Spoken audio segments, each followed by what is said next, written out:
Bago pa ang Independence Day ng Pilipinas, nauna nang inalala ang himagsikan sa pasilip sa pinakamalaking family drama series ngayong 2024, ang Pulang Araw.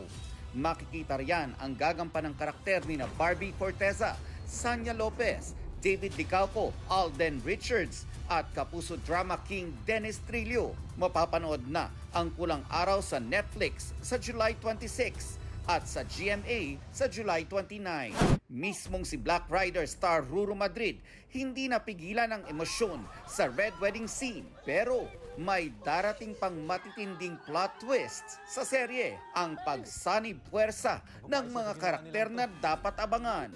May pasilip na rin ang tambalang dahyon ng Twice at South Korean actor at B1A4 member na si Jung Jin Young sa bagong movie na You Are the Apple of My Eye. Sa isang IG post, ipinakita ang karakter nila. Nelson Canlas nagbabalita para sa GMA Integrated News.